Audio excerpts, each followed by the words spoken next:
Yes बेटा, next question is let A set equal to elements हैं इसमें -2 -1 0 1 2 और एक एफ फंक्शन है F from A to Z define किया गया है। ए सेट ये है और Z is the set of integers be given by, और फंक्शन किस तरह से है, F X is equal to X square minus 2x minus 3। ठीक है, इसको y कहते हैं और ये x है। ठीक है, find first part range of F, domain of F, codomain of F, और second part pre images of 6 -3 and 5। This is a very good question. चलिए शुरू करते हैं। तो एफ एक्स दिया है x square minus 2x minus 3। सबसे पहले हम इसका फर्स्ट एलिमेंट लेंगे ए सेट का -2, तो x को -2 रखेंगे इसमें। तो -2 रखते ही -2 का स्क्वायर -2 इंटू -2 -3 सॉल्व करके वैल्यू मिलेगी 5। उसके बाद हम सेकंड एलिमेंट लेंगे -1, तो f ऑफ -1 रखेंगे, x की वैल्यू डालेंगे ना यहाँ पे, x की वैल्यू -1, तो -1 का स्क्वायर -2 इंटू -1 -3, तो ये 0 आ जाएगा। f ऑफ 0, थर्ड एलिमेंट है 0, तो f ऑफ 0 0 रखते ही ये 0 हो गया, तो -3 आ गया। f ऑफ 1, नेक्स्ट एलिमेंट 1 है, तो f ऑफ 1, तो 2 इंटू 1 का स्क्वायर -2 इंटू 1 -3 सॉल्व करके -4 आएगा।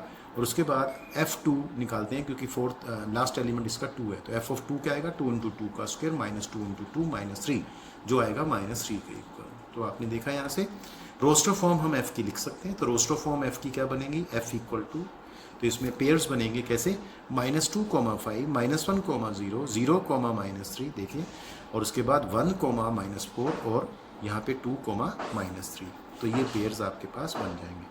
अब डोमेन बताइए, यहाँ से बहुत ईजी है। डोमेन ऑफ f क्या बनेगा, डोमेन आपके पास है -2, -1, 0, 1 और 2। और याद रखना डोमेन किसी भी फंक्शन की जो a से डिफाइन की जाती है दूसरी z की ओर, तो वो a से b की ओर, तो a हमेशा डोमेन होता है। तो यहाँ पे हम इसको a लिख देंगे। और रेंज जो है, रेंज वो होते हैं एलिमेंट्स जो यूज जो z के एलिमेंट्स हैं, z सेट के, और वो जो यूज्ड एलिमेंट है, तो कौन सा है इसमें, क्या बन रहा है, 5, 0, -3, -4, 5, -3, 0, -4, -3 है लेकिन वो रिपीट नहीं करना, पहले आ चुका है। तो रेंज ऑफ f आ जाएगा सेट ऑफ 5, -3, 0 और -4। कोडोमेन ऑफ f हमेशा ही आपको पता है, जिस तरफ एरो होता है वो कोडोमेन होता है, जेड हो गया। अब हम बात करते हैं प्री इमेज निकालने की। लास्ट टाइम भी हमने क्वेश्चन किया था, बिल्कुल वैसे ही होगा। Let x be the preimage of 6, तो एफ एक्स किसके इक्वल हो गया, 6। एफ एक्स की वैल्यू क्या, x square -2x -3 equal to 6। Yes बेटा, that implies x square minus 2x minus 9 0. This is a quadratic equation in x. quadratic formula का use करके इसको सोल्व करेंगे। x आएगा +2 plus minus square root of b square minus that is 4 minus 4ac that is +36/2। Solve करेंगे। इसको solve करने के बाद देखिए बेटा 40 आएगा, 2 कैंसिल हो जाएगा, तो ये आएगा 1 प्लस माइनस √10। और आपको पता है ये जो एलिमेंट्स हैं ये a को बिलोंग नहीं कर रहे हैं, तो which does not belong to set a। इसका मतलब x की कोई भी वैल्यू हमें फाइंड नहीं हुई, it means there is no preimage of 6। चलिए आगे चलते हैं, फिर अब दूसरे की बात करते हैं। लेट x, आप यहाँ x भी ले सकते हैं, z भी ले सकते हैं, p भी ले सकते हैं, मर्जी तुम्हारी। लेकिन क्या होता है जब हम चेंज करते हैं तो आगे मिस्टेक होने के चांसेस ज़्यादा होते हैं, इसलिए आप इसको x से कर लीजिए। Let x be the preimage of -3, तो क्या हो जाएगा एफ एक्स इक्वल टू -3। फिर से यहाँ फंक्शन की वैल्यू डालेंगे, x स्क्वायर -2x -3 -3 कट जाएगा, x square -2x equal to 0, x common आएगा, x -2 0, 2 फैक्टर है आपके पास, x की 2 वैल्यूज आ गई, x इक्वल टू 0, 2, और दोनों ही आप देख पा रहे हैं a के मेंबर हैं, 0 भी और 2 भी, तो इसका मतलब 0 2 दोनों ही प्री इमेज होंगी किसकी, -3 की। अब लास्ट पार्ट देखिए इसमें, let x be the preimage of 5। देखिए यहाँ पे क्या होगा, एफ एक्स की वैल्यू 5 के इक्वल होगी, एफ एक्स की वैल्यू थी x square -2x -3 equal to 5। अब इसको जब सॉल्व करेंगे 5 को यहाँ शिफ्ट कर देते हैं इस तरफ, तो x स्क्वायर -2x -8 0, यहाँ 2 फैक्टर्स हो जाएंगे, x -4 x +2 0, x की 2 वैल्यूज मिलेंगी, x -2 और 4 होगा। सिंस अब यहाँ देखिए -2 a को बिलोंग कर रहा है बट 4 a को बिलोंग नहीं कर रहा, आप चेक कर सकते हैं पीछे ए सेट को। इसका मतलब इसको हम नेगलेक्ट कर देंगे, ड्रॉप कर देंगे, तो -2 is the pre image of 5। तो that is a very good question. Yes बेटा, नेक्स्ट क्वेश्चन देखते हैं। Let capital N be the set of natural numbers and the relation R be defined on N such that R equal to set of x y pairs हैं, such that y equal to 2x, y और x का relation क्या है, y equal to 2x, x, y belonging to set of natural number. What is domain, codomain and range of R? R एक relation है यहाँ पे। अब आपसे पूछता है is this relation is a function, क्या ये एक रिलेशन फंक्शन होगा? तो देखिए R हमें दिया हुआ था, given a relation R from n to n defined by this one. अब क्या करते हैं, इसको रोस्टर फॉर्म में चेंज करते हैं। तो देखो कैसे, जैसे ही x y दोनों नेचुरल नंबर है, तो x की वैल्यू फर्स्ट क्या होगी, नेचुरल नंबर 1, तो इसको जैसे ही 1 रखेंगे तो y 2 हो जाएगा, तो 1 2 पेयर बना, 2 पे 4 हो जाएगा, 3 पे 6 हो जाएगा, 4 पे 8 हो जाएगा, और इस तरह से देयर आर इन्फिनिट पेयर्स। ठीक है, तो ये सेट है इन्फाइनाइट बनेगा। डोमेन देखें तो क्या बनेगी, फर्स्ट एलिमेंट का सेट 1 2 3 4, और आप देख पा रहे हैं क्या होता है, it is a set of natural number. उसके बाद रेंज ऑफ आर, रेंज क्या बनेगी 2 4, सेकेंड एलिमेंट का सेट 2 4 6 8 एंड सो, एंड इसको लिख सकते हैं set of even natural numbers, या यहीं छोड़ दीजिए एक ही बात। कोडोमेन क्या बनेगी, कोडोमेन आपको पता है हमेशा एन से डिनोट होती है, ठीक है, और वैसे भी यहाँ पे आप अगर देखेंगे, ठीक है, तो यहाँ पे भी एन था, लेकिन क्योंकि हमें अभी पता नहीं है, अभी हमें पता नहीं है कि ये एक फंक्शन है, तो अभी हम सीधा नहीं लिख सकते इसको, इस तरह से निकालेंगे। उसके बाद पूछता है क्या ये रिलेशन फंक्शन है, तो आप देख पा रहे हैं यहाँ पे पेयर्स में देखिए बेटा, पेयर में देखना होता है, इसके सारे एलिमेंट यूज हो गए 1 2 3 4, तो आप देख पा रहे हैं ये डोमेन, ठीक है, ए सेट है, मान लो ये ए सेट यहाँ इनका काम कर रहा है, तो इसके हर एलिमेंट यूज हो रहा है 1 2 3 4, और फिर ये रिपीट भी नहीं हो रहा, देखो यार रेपिटेशन नहीं होनी चाहिए, रिपीट होगी तो इसकी 2 इमेज हो जाएंगी, या 2 से ज़्यादा हो जाएंगी, इसका मतलब हर एलिमेंट की एक इमेज है। तो क्या लिखना है, since every element in domain of R, ये देखो जो डोमेन है आपका आर का, जो डोमेन है ये वाला पार्ट, इसमें जितने भी एलिमेंट है उनकी क्या है, has one and only one image in codomain of R, ठीक है, तो इस कोडोमेन के अंदर उनकी, ठीक है, एक इमेज बन रही है, that implies relation R is a function. तो ये जो रिलेशन है एक फंक्शन का काम करेगा। नेक्स्ट क्वेश्चन देखते हैं, which of the following relations are functions and why, कौन से रिलेशन यहाँ फंक्शंस हैं और क्यों है उसके रीजन देने हैं।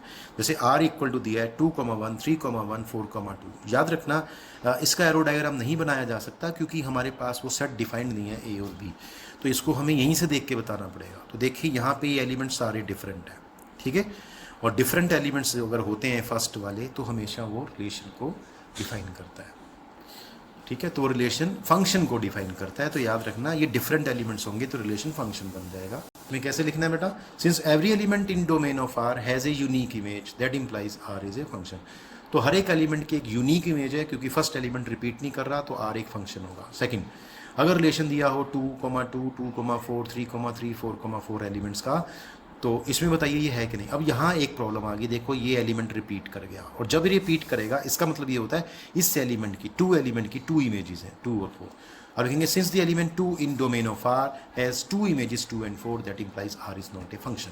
यहाँ देखिए 1 2 3 4 5 and 6 डिफरेंट एलिमेंट्स हैं, और ये 1 2 2 3 3 4 4 5 5 6 6 7 एलिमेंट्स हैं आर के।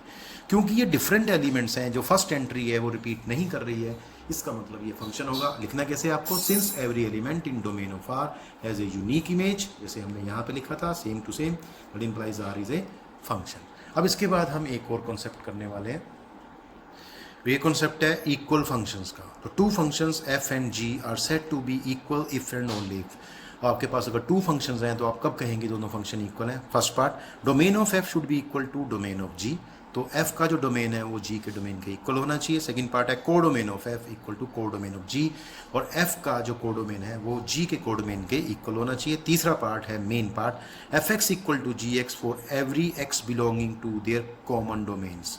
तो इसकी जो कॉमन डोमेन होगी, ठीक है, ठीक है, उसको जो x बिलोंग करेगा तो उसके लिए fx किसके इक्वल होना चाहिए, gx, तो मतलब fx की वैल्यू gx के इक्वल होनी चाहिए, दोनों फंक्शन इक्वल होंगे। तो आप कहेंगे ठीक है, तो ये इक्वल फंक्शन की डेफिनेशन है। Note, if 2 functions f and g are equal then we write f equal to g, वो तो पता ही है, अगर 2 फंक्शंस इक्वल है तो उसको हम इक्वेट कर देंगे f इक्वल टू g। एक एग्जांपल से इसको समझते हैं। लेट a सेट है जिसमें 1 2 एलिमेंट्स हैं, b सेट जिसमें 3 6 एलिमेंट्स हैं, एंड f फंक्शन है जो a से b की ओर डिफाइन किया गया है given by fx is equal to X square plus 2, और g फंक्शन है जो डिफाइन किया गया a सेट से b सेट की ओर, और जो गिवन फंक्शन है gx इक्वल टू 3x। तो बहुत ही अच्छा क्वेश्चन देखिए। अब मैं कहूँ डोमेन क्या है f की, क्योंकि फंक्शन है तो इसका डोमेन a है f का, और अगर मैं कहूँ डोमेन ऑफ g क्या है तो वो भी आप देखेंगे a है। तो क्या कह सकते हैं, domain of f equal to domain of g, ठीक है। और अगर कोई पूछे आपसे भाई डोमेन थी क्या, तो आप कह सकते हैं इसका जो डोमेन है वो a नाम से है सेट। और अगर कोडोमेन की बात करें तो आपको पता है कोडोमेन f का b है और g का भी b, तो codomain of f equal to codomain of g, और दोनों किसके इक्वल है, b के। तो इसका मतलब फर्स्ट 2 कंडीशन सेटिस्फाई होगी। अब थर्ड कंडीशन देखते हैं, कैसे देखते हैं देखना। याद रखना जो डोमेन है, दोनों की डोमेन क्या है a, इसके एलिमेंट्स हम पुट करेंगे इसके अंदर, इसमें भी और इसमें भी, अगर वो कोइंसाइड कर गए सेम आ गए तो ये फंक्शन इक्वल हो जाएंगे। तो शुरू करते हैं 1 से। तो x की पहली वैल्यू यहाँ पे ठीक है, डोमेन का मतलब एक्स की पहली वैल्यू यहाँ पे 1 है, तो ये लेंगे f1 और यहाँ डाल देंगे f वाले फंक्शन में, तो 1 का स्क्वायर प्लस 2 3 आ जाएगा। इसी तरह से g में भी डालेंगे 1, तो आपने देखा ये भी 3 आ गया, तो इसका मतलब f1 इक्वल टू g1 आ गया। तो f की जो इमेज है और g की जो इमेज है 1 पे वो सेम आ गई। इसी तरह से अब सेकंड एलिमेंट 2 लेंगे, बस 2 ही एलिमेंट है, तो 2 पे f2 निकालते हैं, 2 का स्क्वायर प्लस 2 6 आ जाएगा। और g2 यहाँ डालेंगे 3 इंटू 2, ये भी 6 आ जाएगा। तो आपने क्या देखा, f2 इक्वल टू g2। इसका मतलब जो फंक्शन f फंक्शन है उसकी 2 एलिमेंट की इमेज और g फंक्शन की 2 एलिमेंट की इमेज सेम है, और वैसे भी इसके डोमेन में 2 ही एलिमेंट थे। इसका मतलब क्या हो गया कि f1 g1 के इक्वल है, f2 g2 के इक्वल है। तो इट मीन्स, ठीक है, हर एलिमेंट पे इमेज इनकी इक्वल आ रही है, it means f equal to हम g लिख सकते हैं। तो ये फंक्शंस इक्वल होंगे, तीनों कंडीशन सेटिस्फाई हो गई। चलिए एक और क्वेश्चन देखते हैं। Let f from r minus 2 element 2 set से r की ओर है, be defined by fx equal to X square minus 4 by X minus 2 comma x is not equal to 2 and g function है r to r be defined by gx equal to X plus 2, find whether f equal to g और नॉट। फिर से f एक function है जिसका domain है r minus set of 2 से r की ओर, ठीक है, और फंक्शन ये दिया हुआ x square minus 4 by X minus 2 और x 2 के इक्वल नहीं है। और g फंक्शन है जिसका डोमेन r है, कोडोमेन r है, और डिफाइन किया गया gx equal to X plus 2। आपसे पूछा है क्या f g के इक्वल है, क्या दोनों फंक्शन इक्वल है या नहीं है।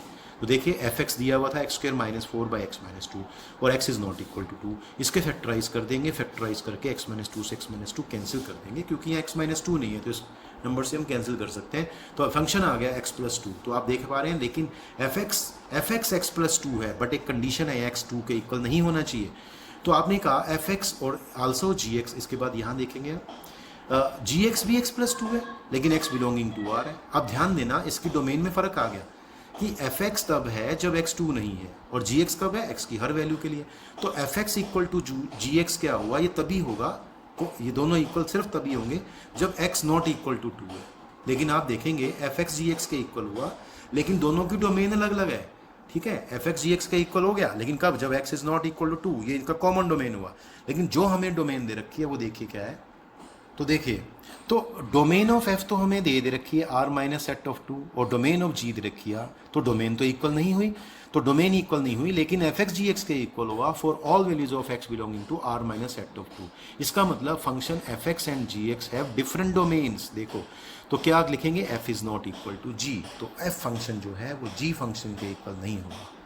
तो इस तरह से आपने देखा फंक्शन क्या होता है, सबसे पहले रिलेशन देखा, उसके बाद फंक्शन देखा, और आपने देखा फंक्शन एक्चुअली रिलेशन ही होता है, पर उसके ऊपर कुछ स्पेसिफिक कंडीशंस लगाई जाती हैं। ठीक है जी, तो आज ये क्वेश्चंस करेंगे, असाइनमेंट आपको मिल जाएगी। आज के लिए इतना ही, फिर नेक्स्ट क्वेश्चन में कंटिन्यू करेंगे फंक्शंस को। Thank you.